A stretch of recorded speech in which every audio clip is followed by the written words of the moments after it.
All right, we're streaming. Wait. All right, we're live. We're live.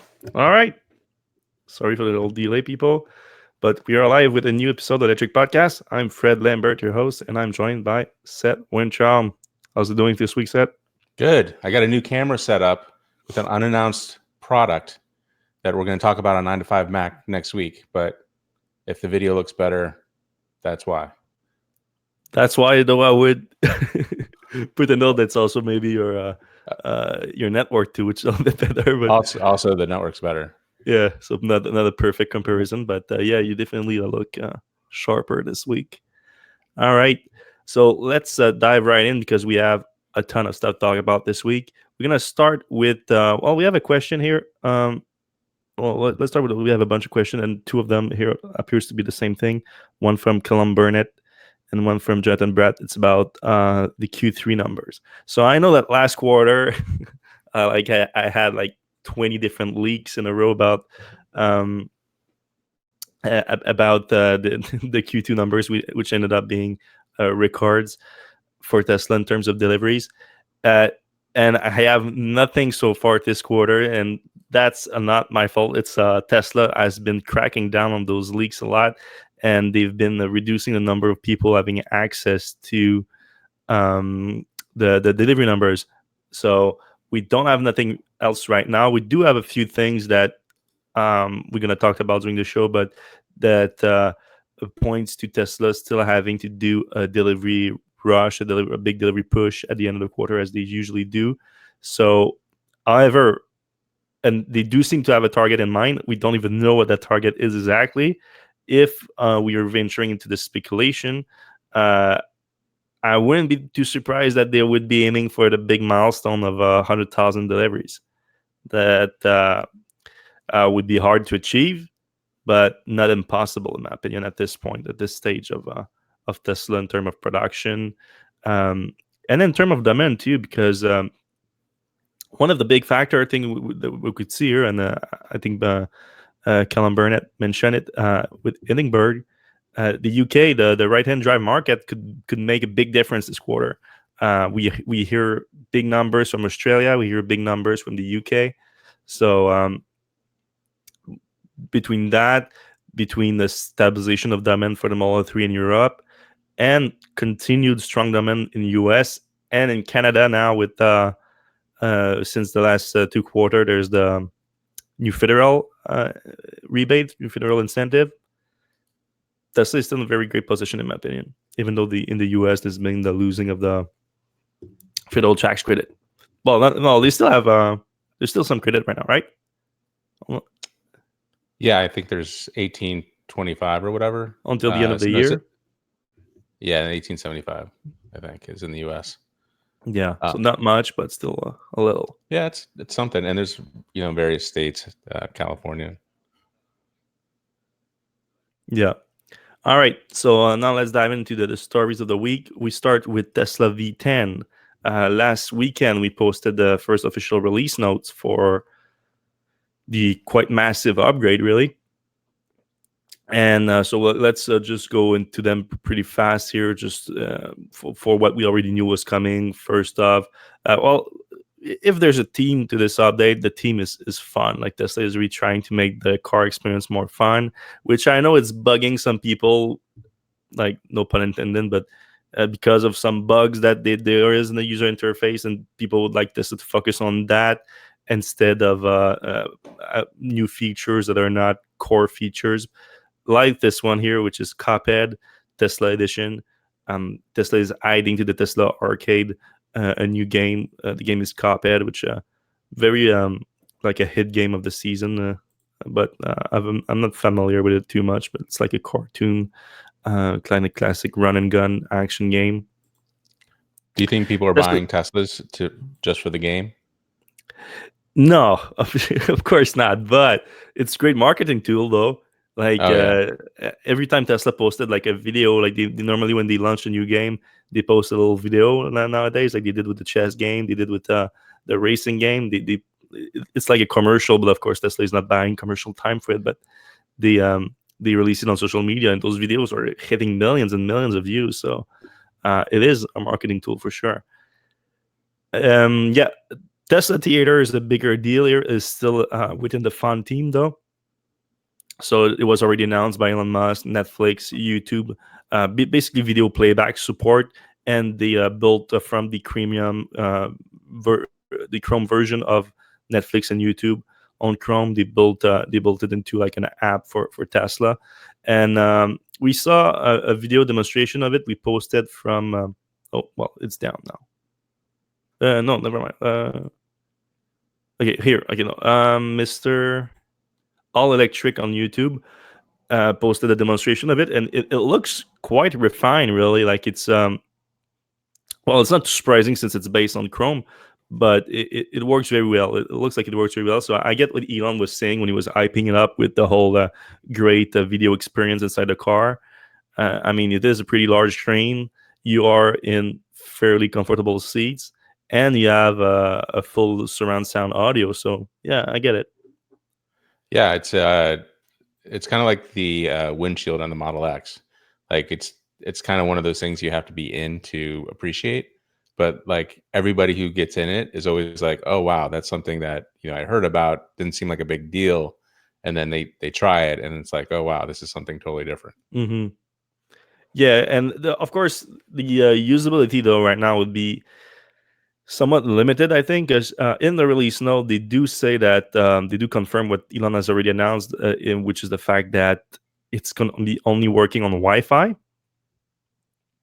They say that in the specific release note, which are for the early access program, that it's going to work on the cellular network, but it sounds like that will just be for the early access program. Once it's a wider release, it's only going to be in Wi-Fi, and of course, it's only going to work on Park. So the idea is like the most use would be when you're parked charging somewhere, but then you need Wi-Fi access when you're charging at those places. There's not always Wi-Fi access. There's some supercharger that are close enough to whatever restaurant or cafe in the area where you can access their free Wi-Fi. Yeah, But and you can use the Wi-Fi on your phone or a MiFi as well. Although yeah, I don't know how good of a stream Netflix you're going to get on AT&T's yeah, network, that but depends on your network for sure. But Elon said that they will deploy their own free Wi-Fi at Supercharger station.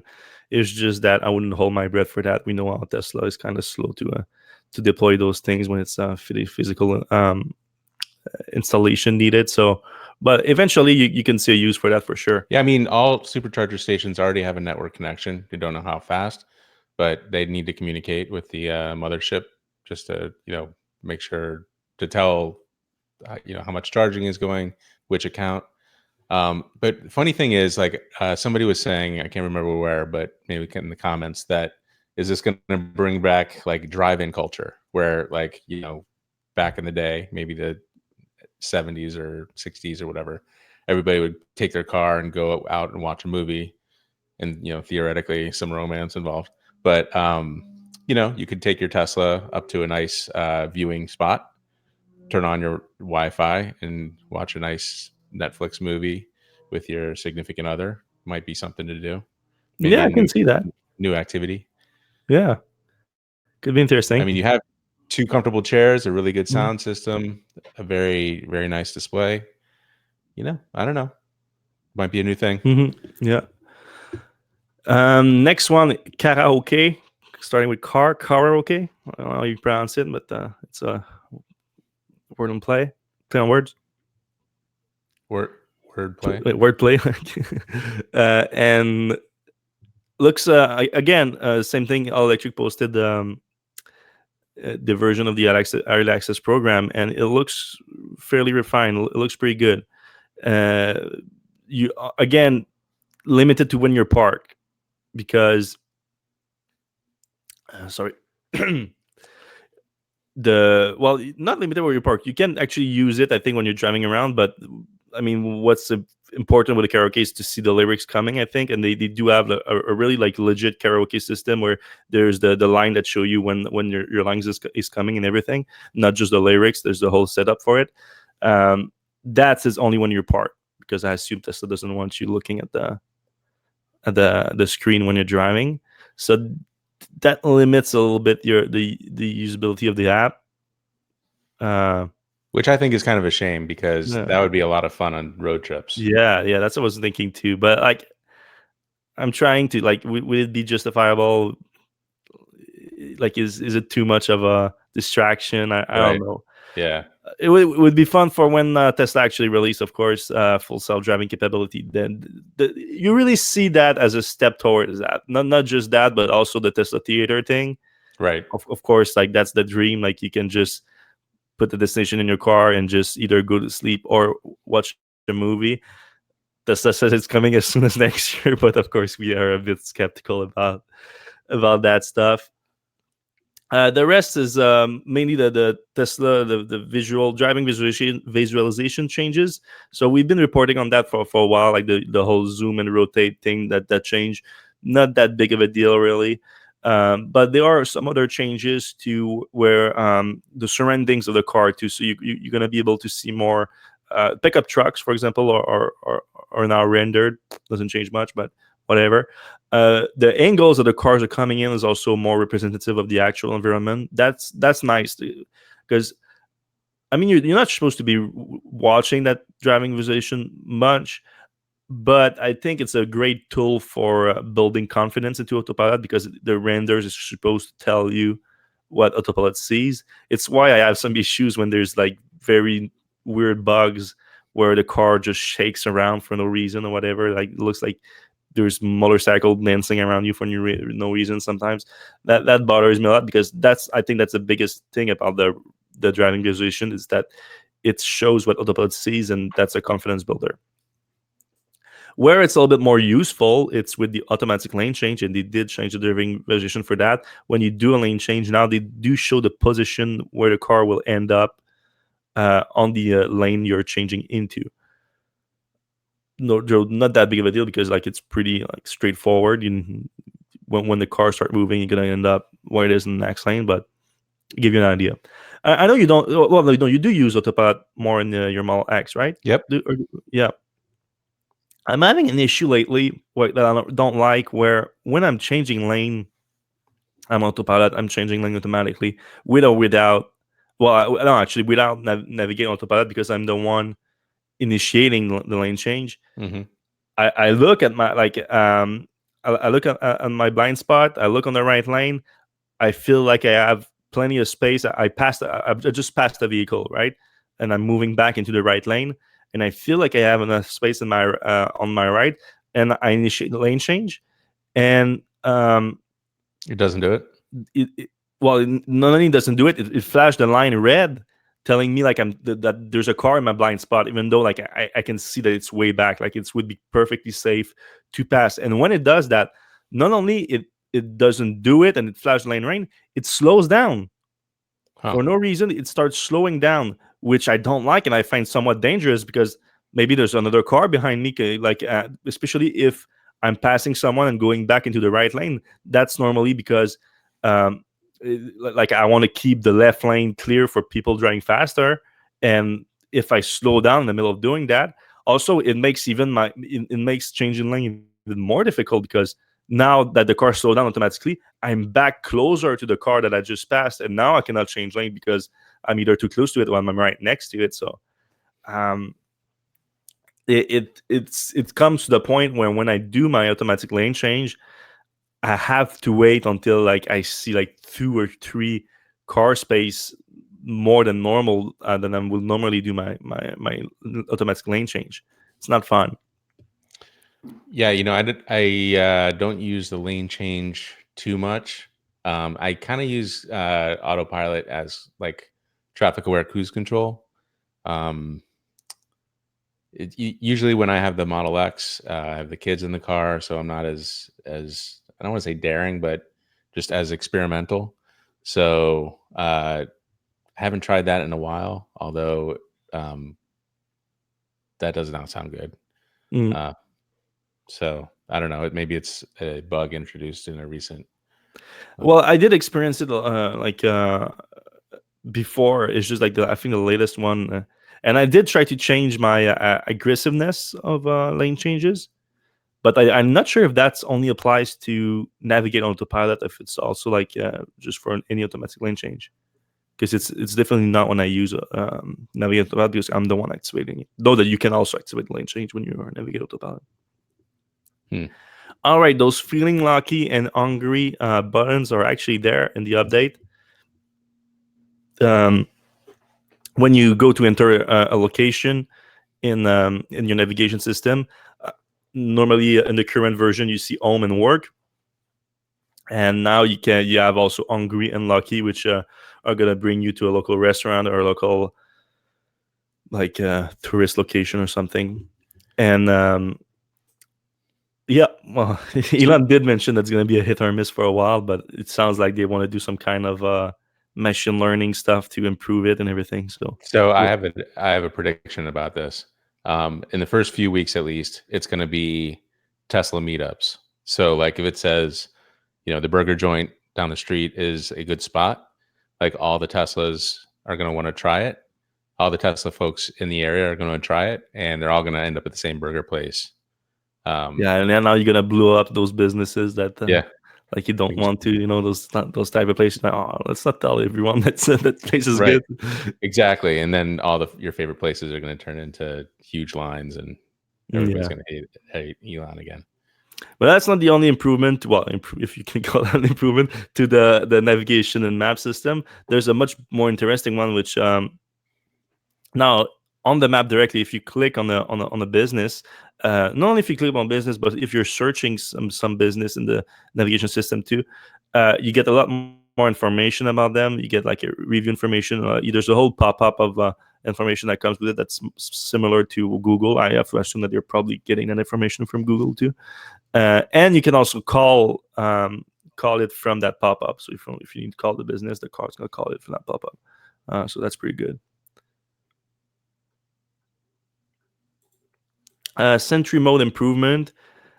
Some interesting ones here where there's a separate folder now for Sentry mode versus just the Tesla Cam. The Tesla Cam folder. Normally, your Sentry mode footage, video clips will end up in the Tesla Cam folder. Now there's a separate one for Sentry mode.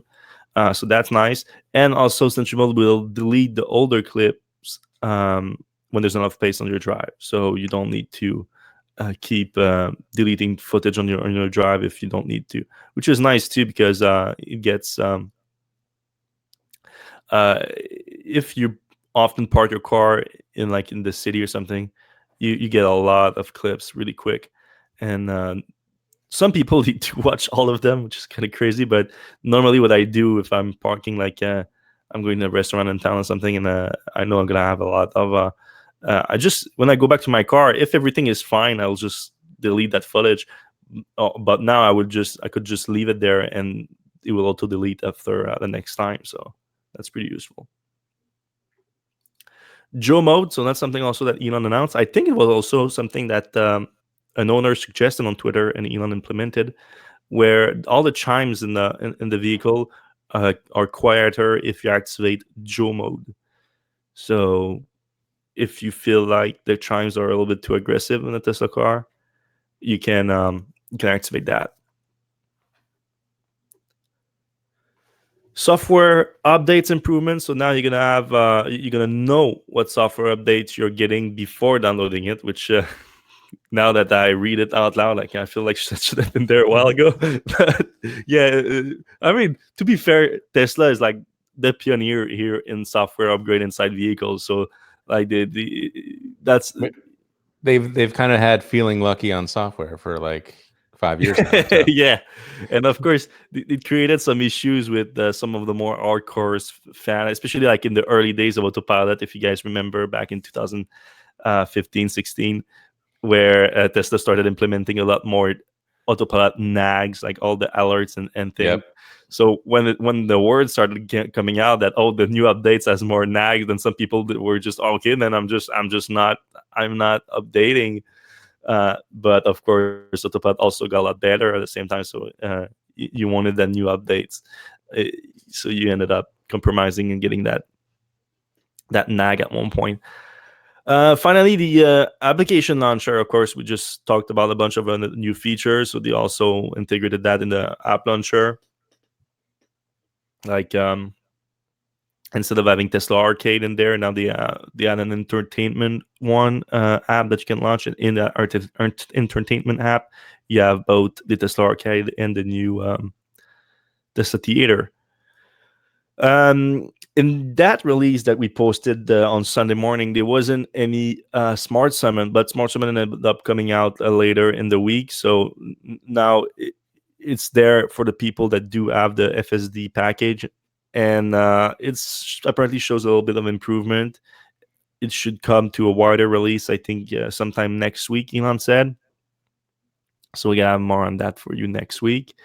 Nothing on the music app though. Elon has been promising some music app updates coming in V10. There was nothing in those release notes Yeah, it's been quiet on that for a while. I mean, they were looking at their own streaming service for a while. for a long time. Yeah. But then more recently, Elon even basically said that Spotify is coming to North America too, and nothing there yet. Though I have to assume, well, first of all, everything is there to make it happen. Like Tesla doesn't need to put a lot of man hours to make that work. I have to assume that it's just a licensing issue, and Tesla still has a contract with Slacker or whatever. So I did hear something that some people were just lost their Slacker account this week, though. Yeah, there was some weird Slacker stuff, and then I feel like there was another thing where Slacker announced it had lost some big contract or a big long-term contract. I forget where it was from. I just saw it in passing. So Oh yeah, maybe I didn't see that. maybe Well, I'm not. that would be telling, because I think the last time that the last earnings call for Slacker's parent company, they did say that 80% of their revenue coming from Slacker was coming from Tesla. So Right, or like one source, and we assumed it was Tesla. no, I think they did confirm with Did Tesla they? that time. Okay. Yeah. So back to the Sentry mode stuff. This isn't on a post or anything, but I kind of feel like Tesla's next hardware update has to include at least something to make the USB ports on the Tesla a little bit easier to deal with, because now you've got USB hard drives. You've got, because you want to store all your Sentry and your camera data. Mm-hmm. You have game controllers because you've got all these video Yeah, games, right. and you've got you're charging your phones. I feel like that Jetta product that you have, I feel like that kind of thing has to be integrated into a future hardware. Yeah, program. that's a good product, really. Like, and you need for sure a USB hub. The Jedi product is very expensive for USB hub, but of course it's custom made for the Model 3, and I still have the people complaining about the price and everything, saying that it's a money grab from Jedi, and I don't agree with that. Like, the making a custom mold for manufacturing and things like that, it's very expensive. So they have to of course, the cost of the actual manufacturing of it's certainly not $90 that they're paying for you. They probably cost them $20 max produce that, and I'd be surprised. But they have to recuperate probably the tens of thousands of dollars, and they invested into making that mold and everything that comes with it. But you can definitely buy just a regular USB hub and for $15 and still get to plug everything that you want. It's just that it's a much cleaner solution, and there's also the argument about hiding that hard drive in case of actual break-ins. I'm not sure or not if it's that big of a deal, because it is hidden for sure, but it's not that hidden. I mean, it's a magnetic thing. It's not. It's pretty good, but it's not a perfect solution either. Yeah, I think not only Tesla needs to like change their I/O. Basically, that's what you're saying. That they want you should have more USB port. I think they should integrate the whole thing. Like, you wouldn't even need to have a hard drive. There should be an integrated hard drive inside there, and they should be over Wi-Fi. You should be able to watch your footage and everything. Yeah, I don't know if it would be hard drive. And to your point about the people stealing the thing, I think eventually, with 5G wireless and all this other stuff making high speed streaming very inexpensive, I think eventually it'll be like Nest or Amazon or Logi having streaming, cloud connected cameras. Basically, your Tesla will be just streaming your Sentry mode incidents into the cloud. So if somebody breaks into your car and smashes your dashboard, or even like tows it somewhere, you're going to have all that footage in the cloud. So it theoretically they can't get the data, no matter where you hide. No matter what you do with a hard drive, somebody's going to be able to follow the wires to it. But if it's streaming to the cloud, there's no way they can get their hands on that footage. So, I mean, that's kind of the thought with the cloud cams in the home. Eventually, it's going to be like that with cheap wireless. Yeah, I get that, though. I'm not sure that. Well, yeah, maybe for a stationary car, because the 5G, the issue is that you need to be within this like direct side of an antenna. So 5G is for cars. I don't know if it would be worth investing into having a 5G connection inside a car. Yeah, I just wonder, like, carrying around a hard. Well, I guess no, they probably wouldn't do a hard drive. They'll probably do an SSD, like that Samsung you have. But like, I just wonder if that's like Tesla's thinking short or medium term, like that, at least 2 or 3 years, or they're just like, let's just wait for the networking to get better, and we'll wait for the Iridium replacement that SpaceX is doing, and wire it all to space. No, she did say SpaceX CEO or president Gunnin Shotwell. She did say that it isn't likely that Tesla ever going to have like a satellite connection inside the car. She still said it's like a pizza size receiver that they're going to have for that Starlink thing. Pizza size? Yeah, pizza box size, something like that. Huh. All right, for V10, there's also an update to Autopilot itself. Like, there wasn't in the release note, but Elon said that there was some neural net improvement, so we're gonna see some general performance improvement for Autopilot.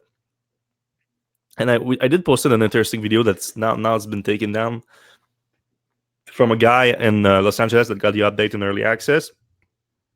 And the guy has been testing his same commute, like he has a 40-minute commute in Los Angeles over 3 highways. And since getting the update, he did one, and he basically did one with zero driver intervention.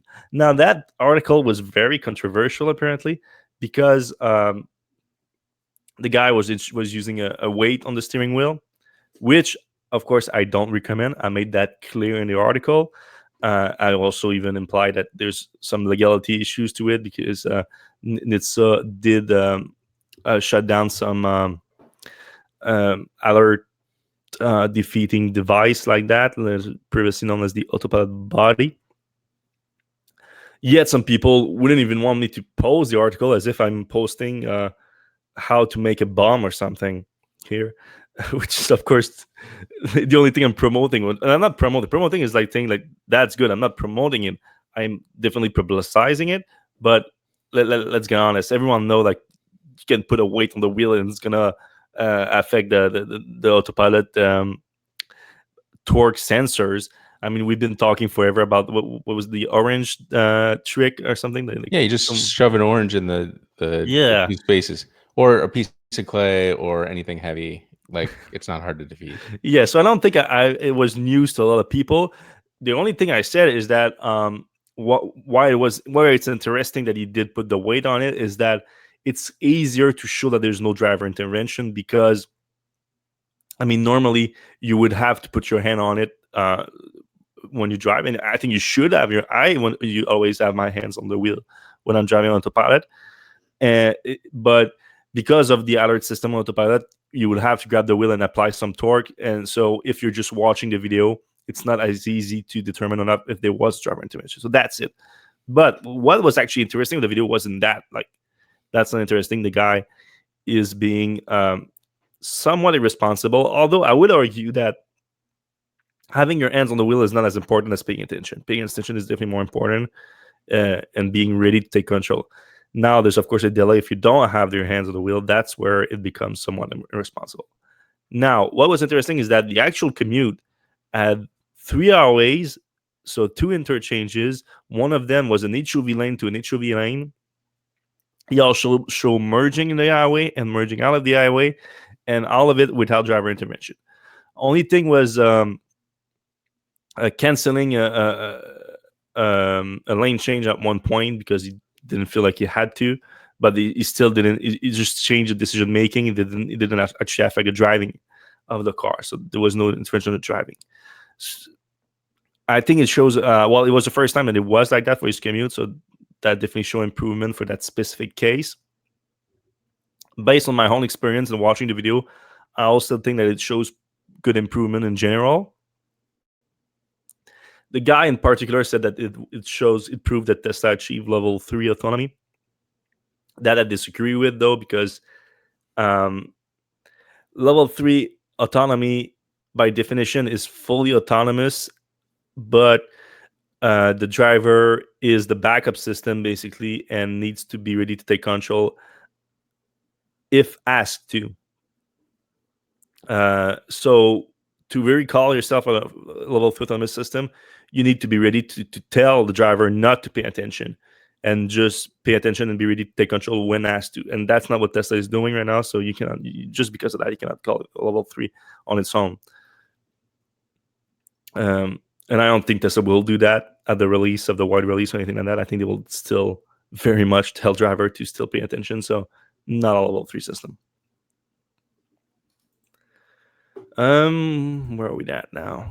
All right, Model S Plaid. That was announced last week, but we were starting to get a little bit more information about it now. Elon said that it's gonna come in October, November 2020. He also said that he clarified what he said last week about the 7-seater thing that I think we talked about it on the podcast. We weren't sure if it meant actual rear-facing seat or a real third row. I thought it was going to be a third row because I thought it'd be like deceiving to call it a 7-seater. Normally they said a 5+2. That's too surprising. It's actually was deceiving. It is a 5+2 seat, though Elon argued that it will accommodate larger passenger. So I don't know if that means adults, but they're gonna be larger. Okay. I did post a picture that you. Yeah. Go ahead. I was gonna say I don't know how you would fit a third row for adults in there. I mean, it does, he does make it sound like it's going to be bigger, so I think maybe you could have the seats a little lower. But like for me, like just even getting my kids in there, it was like kind of a snug fit. My older son, when we sold our Model S, was kind of like 3 inches away from the glass. Like his face was like, so if we accelerated fast, he would his head would hit the glass. So it was time. You're not supposed to accelerate fast when you have your kids in the back. Yeah, I mean, not that fast, but point being, like if you got to pull out fast in front of somebody's coming quick or whatever. But point being is that even with kids, even like with a really well designed car, it was pretty tough to fit a third row in a Model S. I don't think they're going to be able to fit. I mean, they might be able to optimize a little bit, maybe make the seats lower, maybe the second row moves up a little bit, things like that. But I don't think like adults are going to be comfortable in that rear seat, and that they kind of said as much. Yeah. All right. Tesla also said that, we reported early in the week that based on a witness from a German magazine, that the one of the Tesla Model S prototypes, the Plaid prototypes at Nürburgring, achieve a 7.23 time on the ring. That would be about 20 seconds faster than the Porsche Taycan time that we speculated that Tesla was trying to beat with their testing at the ring. Now, not the next day, but yesterday, or I think yesterday. Yeah, yesterday, Tesla confirmed that. Well, the way they said it was weird a bit. They said that they confirmed that they can achieve a 720 time with the Model S based on their testing, and they did release like a lab testing on the track. I think they cannot say that they achieved it because the times are not officials. Like you need an official time slot to achieve a record attempt, and you need to have the time. You need to have the track to yourself. You cannot have traffic on the track and everything like that. So that's probably it, especially since a third party apparently witnessed this doing the time. So I think it's pretty fair now that they achieved it.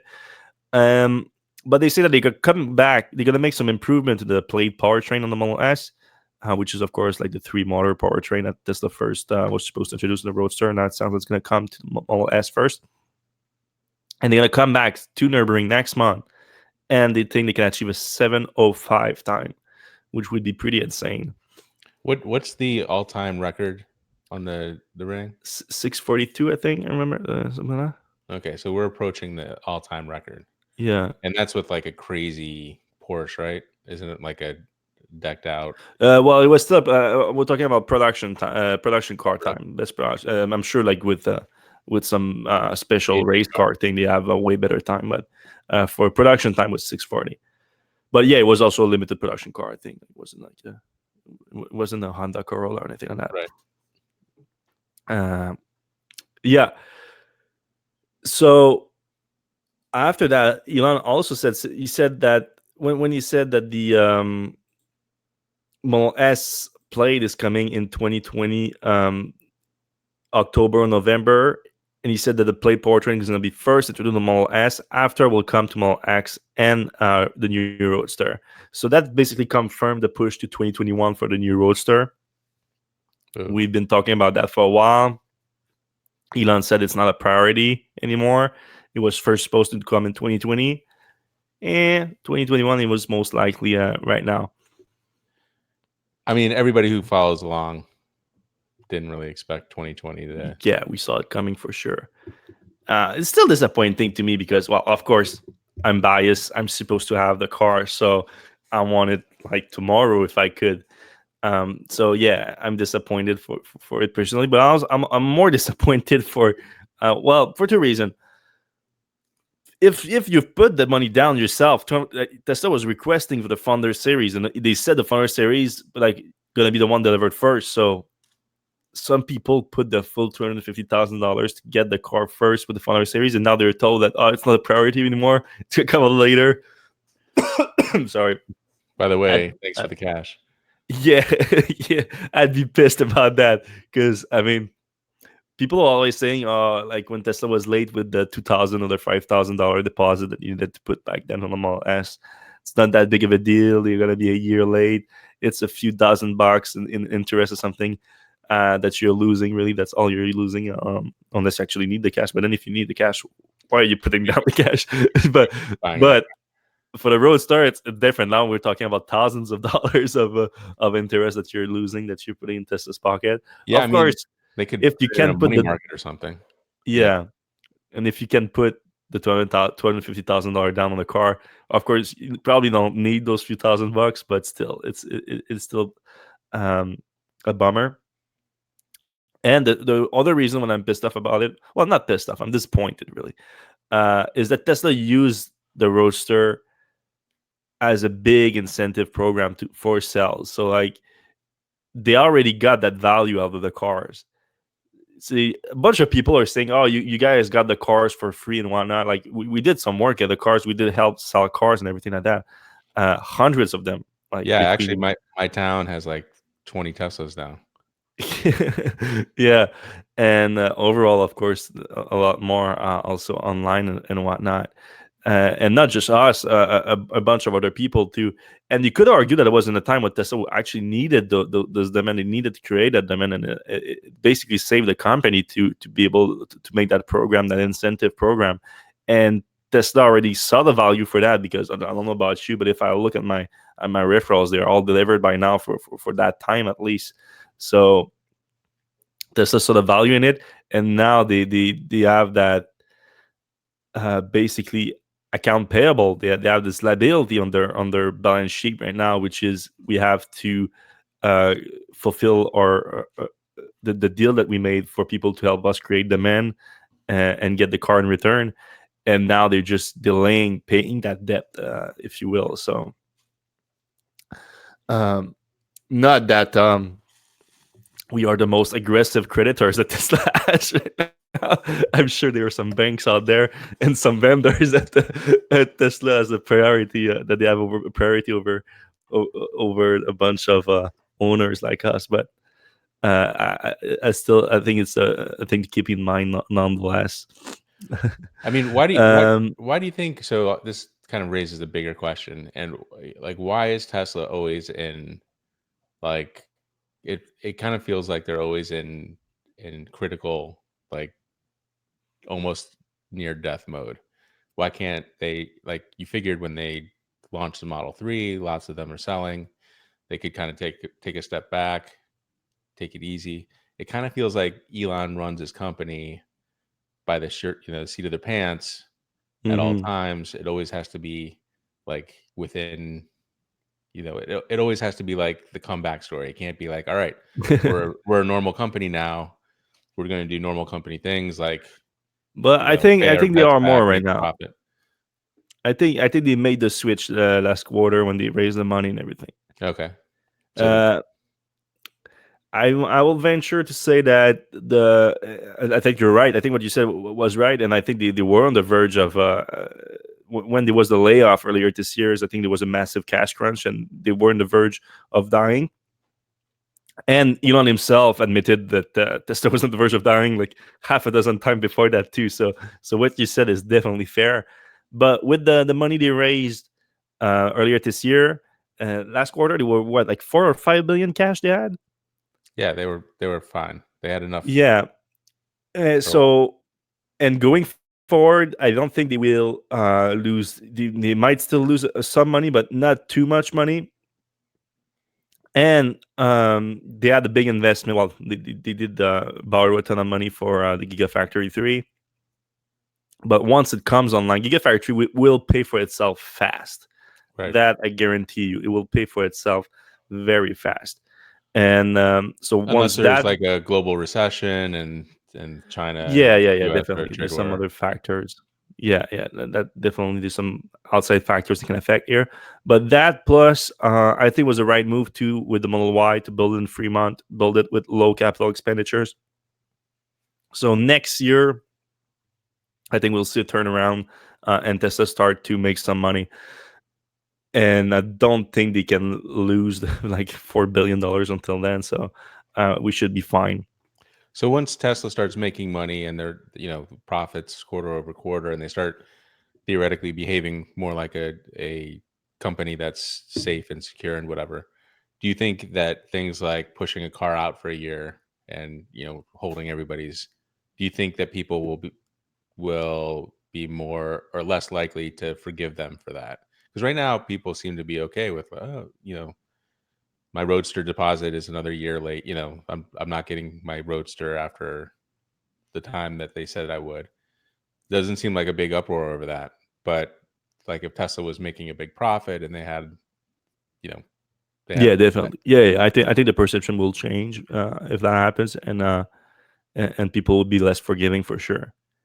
Yeah, and when you're turning in billions of that's where people are pissed off at Ford or pissed off at GM when you do layoff and everything like that, because they are profitable companies. Well, there's of course, well, not in Ford's case, but there's of course the bailout things that that is still um, an issue for people.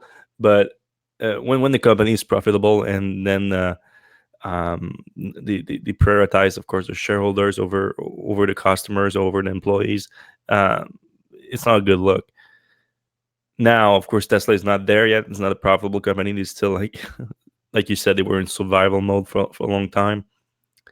But will that mean that there won't be any delays going forward? That's what I'm saying. I mean, vehicles programs. I mean, even legacy automakers have delays in their programs. So, right.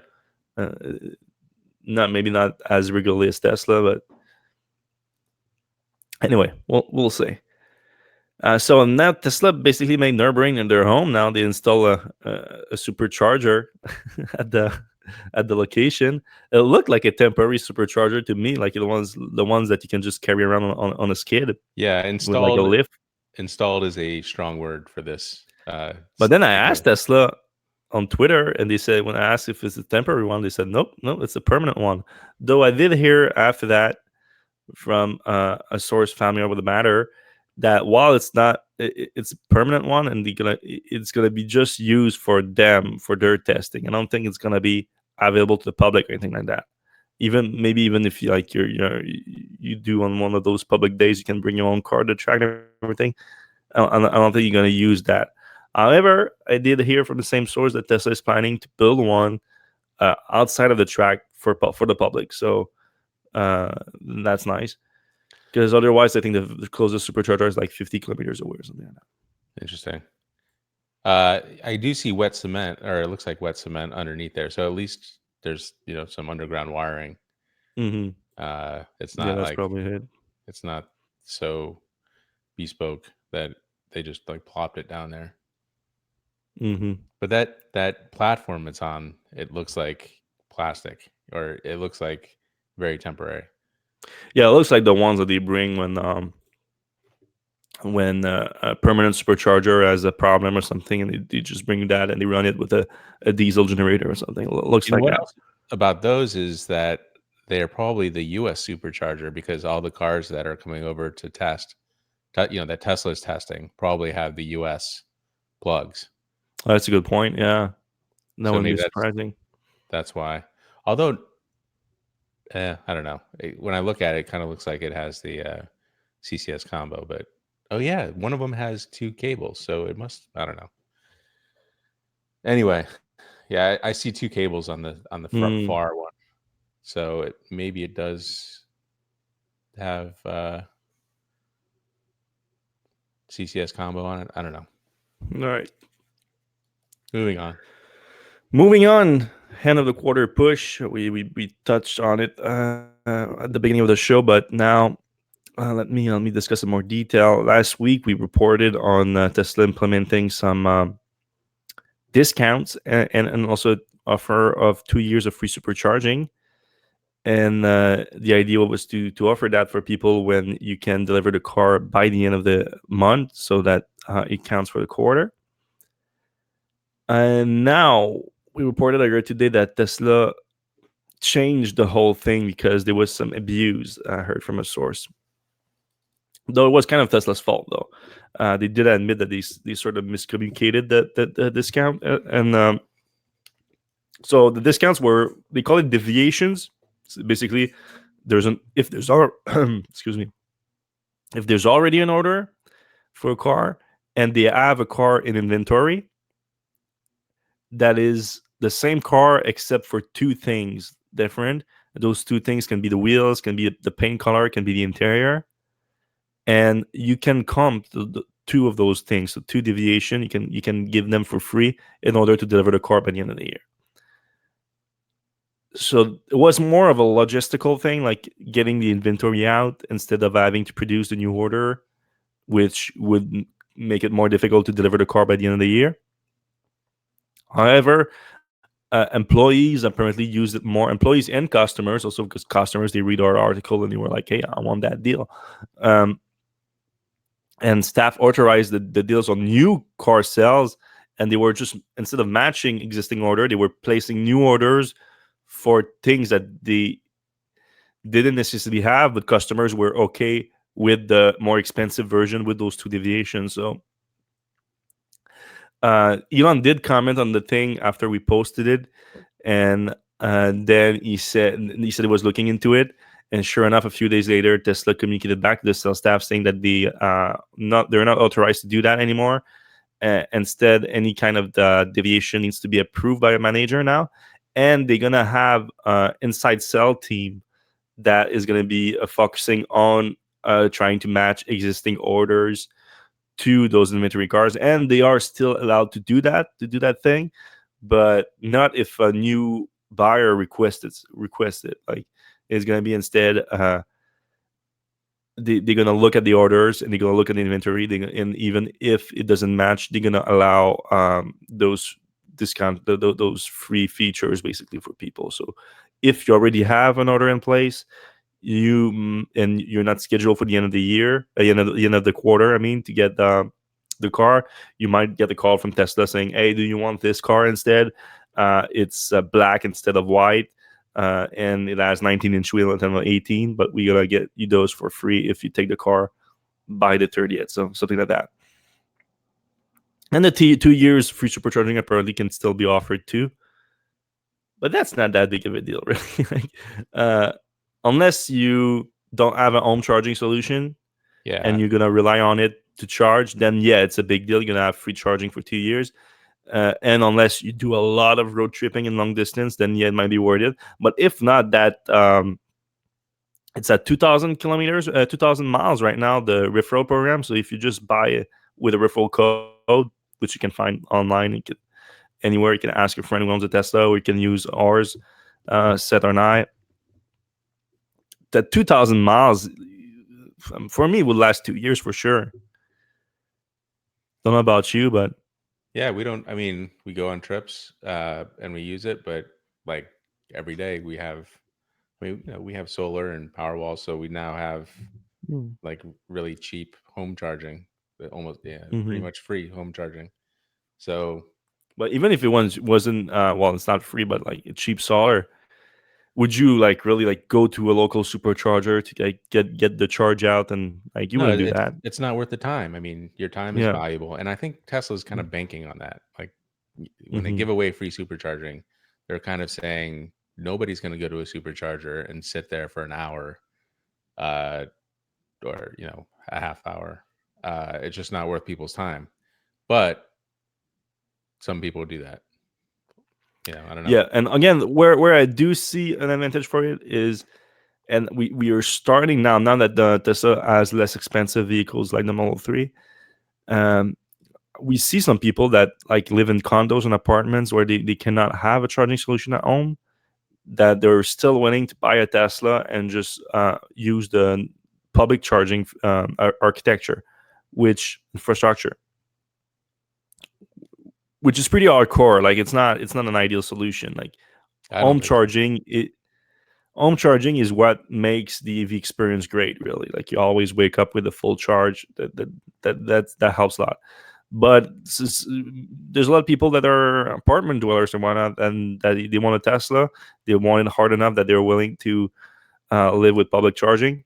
Then that would be like a big deal, because for 2 years you can just like go once a week at a supercharger, and 40 minutes later you come back and you have a full charge. So for some people that might be worth it. I don't know. And then for those people, the 2 years is certainly worth a lot more than the 2,000 miles. Yep. All right, big news. That was big news there. Rivian, Amazon, Jeff Bezos, he kind of dropped the gun here and announced a new product for Rivian. He announced that they are buying 100,000 electric vans from them. It was part of his announcement for like he's basically said that Amazon is gonna follow the Paris Agreement, but 10 years early. They're gonna follow the CO2 requirement of the Paris Agreement, but even faster. And part of that is going to involve adding 100,000 electric vans to their delivery fleet. And Rivian, which is of course partly owned by Amazon now, they made a 700 million investment in the company. So we don't know how big of a share they own. We know it's a minority share, but it has to be a significant one. 100,000 cars. So they said that on yesterday, and I contacted Rivian. I'm like, hey, what's up with that? You guys are making vans now? And they were like, yeah, it looks like it. And it did sound to me, talking to a few people at Rivian, that Amazon, they maybe weren't supposed to announce that right away. So more details are going to come out next week about the product. But Rivian did release a picture later after the announcement. So we did see like the first picture of the van here. Yeah, and Which is a pretty big van. I don't think they just drew that up, after the announcement. Clearly they No. had some plans. Oh yeah, They for sure. maybe weren't ready for it to be announced or something, but they were definitely No. working behind the scenes on it. Yeah, and yeah, it's a full size delivery van, like a commercial van, with a pretty significant box and very large wheelbase. And they're gonna make 100,000 of them, and that's it's what I'm saying. It's big news. It's a significant order. I mean, I have to assume that thing's gonna cost at least $40,000, Oh, something like more that. than that. Even more than that. It's a big van. It's a big van. It's going to have a big battery pack. So, I mean, Yeah, think about just batteries alone. How many? but the inside is so simple though. Right. Like it's a So it's box. mostly air inside. Yeah.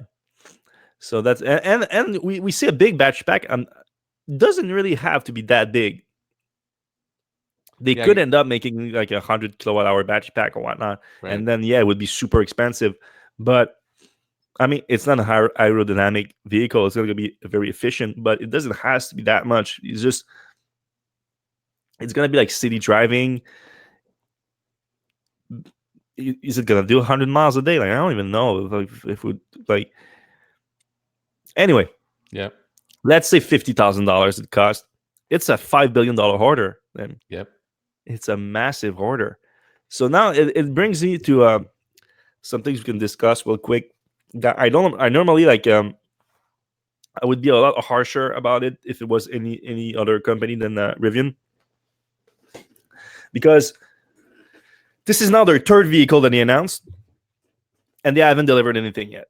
So normally with an EV startup, I'm like, that's a big red flag when you keep announcing new products and you can't deliver anything.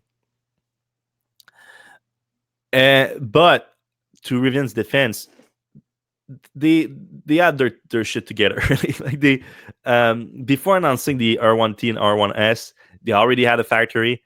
They already were investing in modifying the factory, which was previously producing car factory. So it was much more like a Tesla move when they bought Numi than, let's say, a Faraday Future or Lucid Motors. We were like, hey, we're gonna build $1 billion factory from scratch. So it seems more feasible. They did announce two vehicle programs at the same time, the R1T, the R1S, but they were both built on the same platform, so it made sense. Now, this is definitely a new platform, a whole new form factor, the delivery van, and definitely not the same product. It's a commercial product versus consumer's vehicle, passenger vehicle. So they're definitely adding a lot to their plate here. But I'm gonna give them the benefit of the doubt so far because they've been so solid to date. Yeah, I mean, in hindsight, that $700 billion that Amazon gave them is going to give them some more bandwidth. 700 millions. 700, yeah, 700 billion. $70 billion. That's quite a That $700 million. would make them the most. Yeah.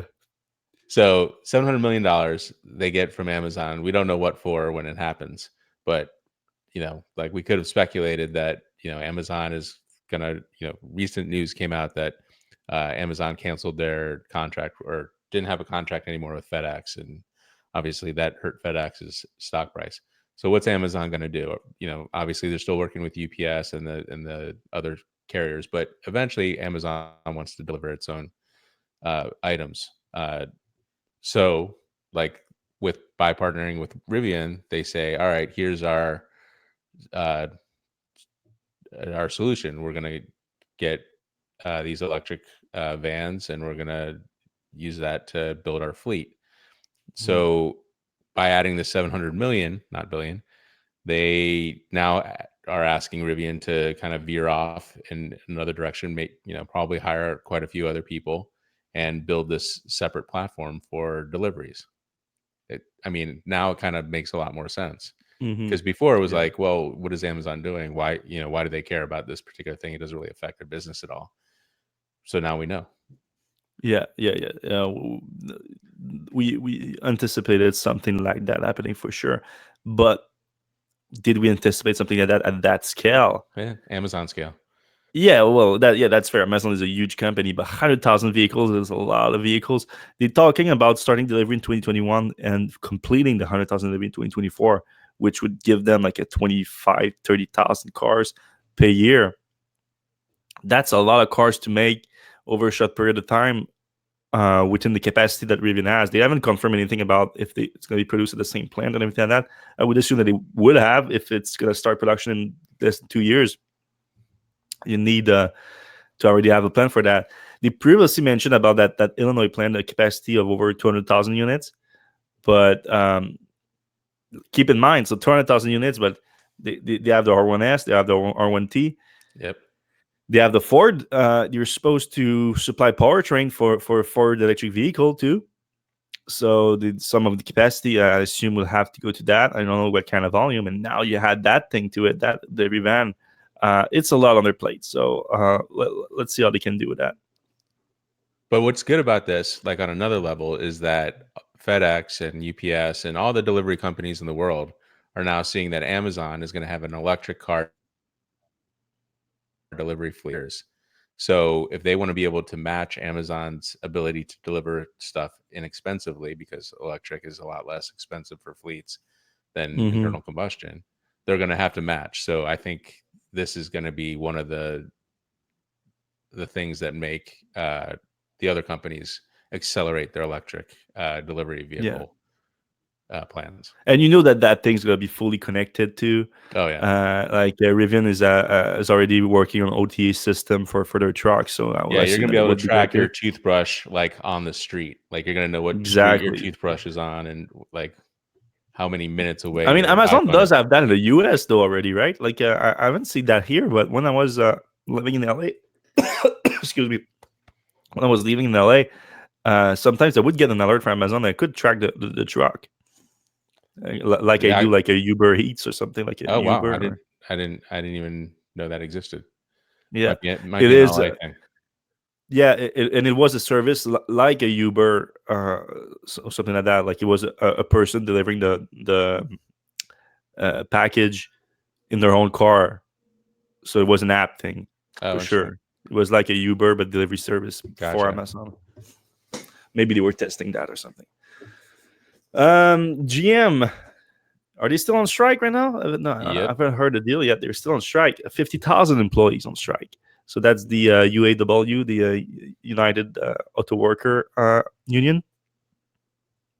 And they going on strike over labor issues, compensation issues, and also GM announcing the closure. Well, announcing the closure. It's a negotiation technique. Everything is a negotiation. They haven't announced closing anything, but they do the whole thing where we don't have any allocation of cars to make there, so you don't have cars to make. You don't have job. But now we learned through Automotive News this week that they offered a deal to the UAW workers, and that deal included keeping the Detroit Amtrak, is that a name? Amtrak assembly plant. Anyway, a big assembly plant in Detroit where they're currently making the CT6 Cadillacs and the Chevrolet Impala. I'm losing my voice here. I was sick for 2 weeks and I'm just feeling better now. I just don't want to lose my voice again. But they said that they're gonna make electric pickup trucks there instead. They saying sign the deal, our workers, and we're gonna keep that plant open and make pickup truck there. Great. But it's not like they won't make it if they don't sign the Yeah. deal. Like Ford already announced the deal. Rivian's already making them. Tesla is also working on them. Like the GM has to come with electric pickup truck, so it's gonna happen. Now, is gonna be another plan of that? Are they gonna go to Mexico to make it if they don't make that deal? I doubt it. Anyway, more interesting than that, part of the deal too, and so include keeping open the Lordstown plant, and they say they want to make battery cells there. Battery cells. That's right. what the report said. And that's the one that they wanted to sell to Workhorse. Yeah, that's where it was weird. So for months now, people have been talking about workers buying that plant to make their own pickup trucks. But now this report said that no, GM would make battery cells there, and it wouldn't affect the cell to Workhorse. So I don't know how that works. They keep Maybe they part of split the it plant. in half or something. Yeah, I mean it is a big plant for Workhorse, which doesn't have a lot of money. I mean, Workhorse has to make some batteries. Maybe part of the, maybe they work out some sort of thing like GM makes the batteries, they get the plant for, whatever, and then Workhorse buys the batteries from GM, something like that, and then GM makes some batteries for itself as well. Yeah, maybe something like that. Yeah. Yep. Or the other thing too is that maybe that the report got it wrong or their source got it wrong. It's not battery cells but battery packs, right? Which would make more sense to me because battery cells is a whole different business, and I haven't seen like enough commitment from GM on that front, so it would be like brand new. But not impossible either. I would like to see it happen for sure, but I think battery packs would make more sense here. Who knows? Yeah, especially with the workhorse component, like workhorse needs packs, and battery cells are, besides Tesla, kind of a commodity. So I don't think GM is the type of company that would try to get into a try to compete with commodities like commodity players like LG and Samsung. Mm-hmm. All right, now let's move on to a fun thing here. The Taycan Motors. We've been reporting on them for a while now. It's a fun little company based in Montreal that spun out of McGill University. A bunch of kids that were working on the electric racing university program. You know, I don't remember the name now, but North America, there's a university get together and they do electric racing cars, and that's a way to develop electric powertrain. And the three kids were working on that, and they spun out into their own company, and we reported them a bunch of time for making an electric snowmobile. A very cool product that they built from the ground up and everything. I tried it last year, was pretty impressed by it, and I think it's coming out next year now, the production version. We reported on the production spec earlier this year. It's pretty cool product. Now they leverage their development on that snowmobile to make a jet ski like watercraft, basically. I don't think you can say jet ski, right? Because a jet ski is a brand or something like that. I don't know. I mean, I feel like Sea-Doo is the brand. Sea-Doo is the brand, so it is a jet ski, basically. Yeah. And they basically leverage the powertrain that they made for that snowmobile and package it into a jet ski with pretty impressive performance here. I mean, they managed to fit a 23 kilowatt-hour battery pack inside that thing, which is significant for a vehicle of that size. 134 kilowatts motor. Can achieve a top speed of 104 kilometers an hour. That's 65 miles per hour. And that 23 kilowatt-hour battery pack is apparently good for about 2 hours of fun on the lake.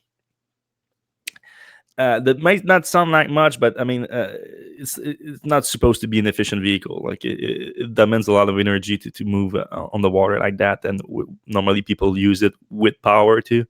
I mean, it's not like you're cruising around normally with the jet ski. Normally it's a fun 2 hours where you're pushing the vehicle a little bit.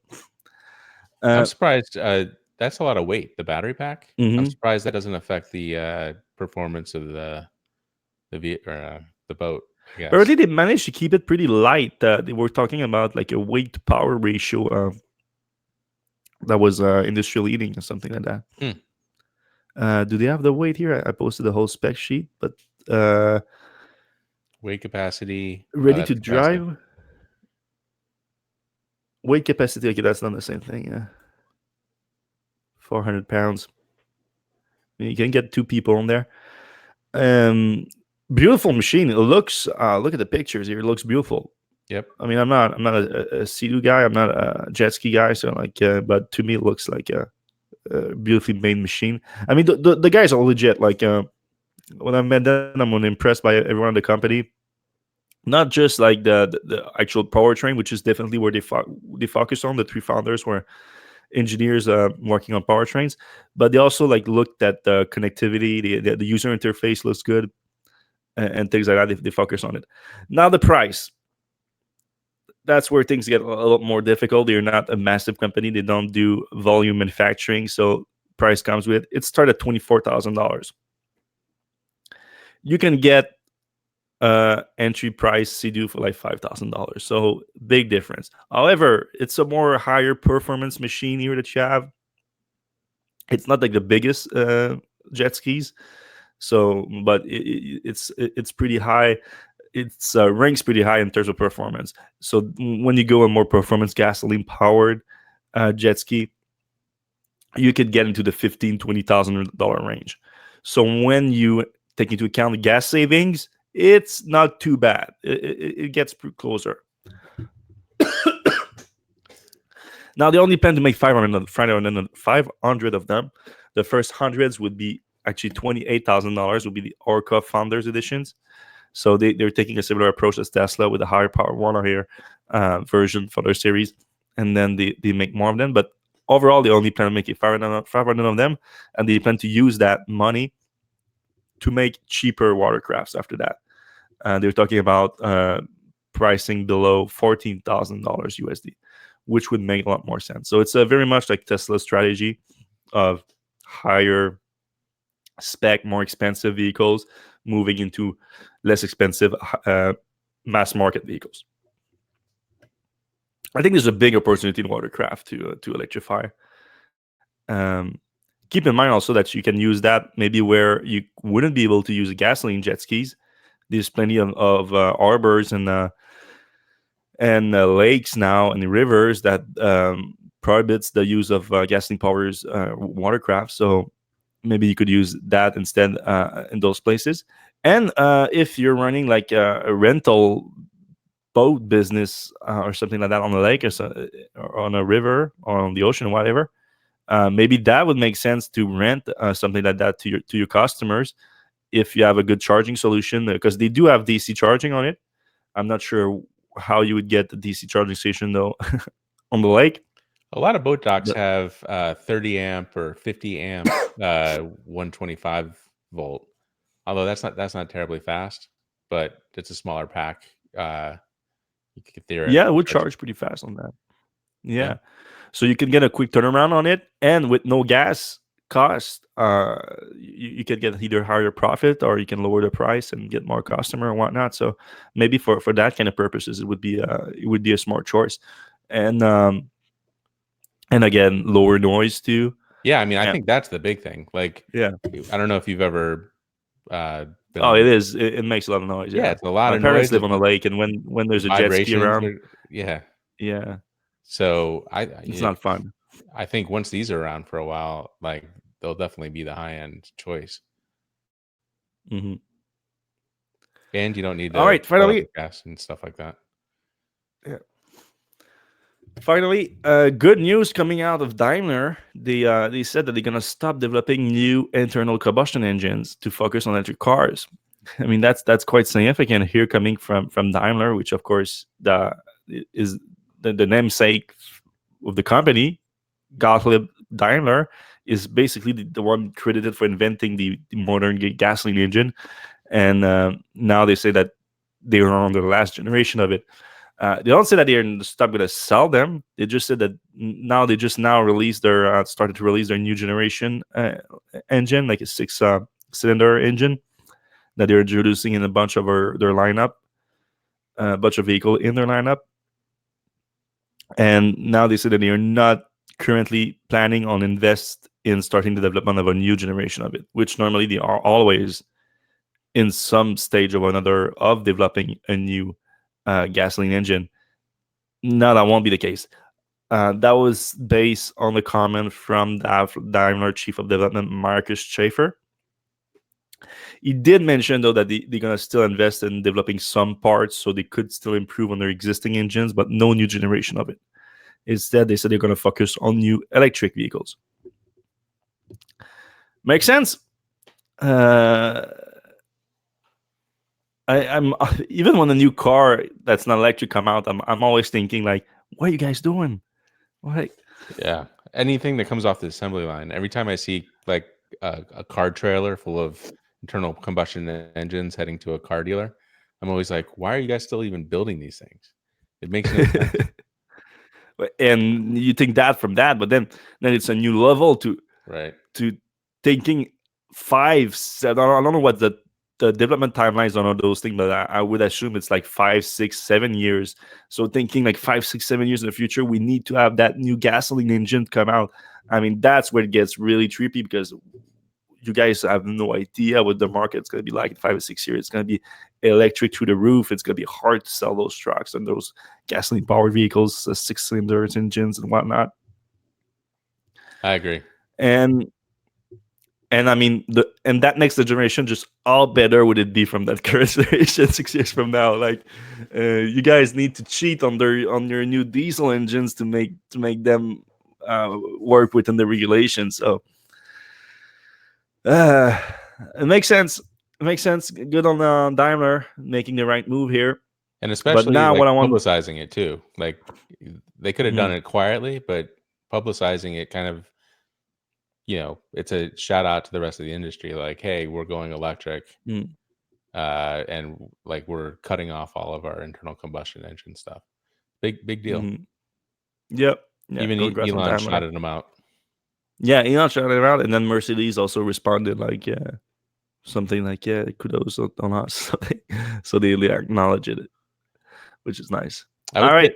I would say of all the legacy automakers, Daimler is by far the closest with Tesla, because obviously they bailed them out, but just generally Mhm. speaking, they seem to get along quite well.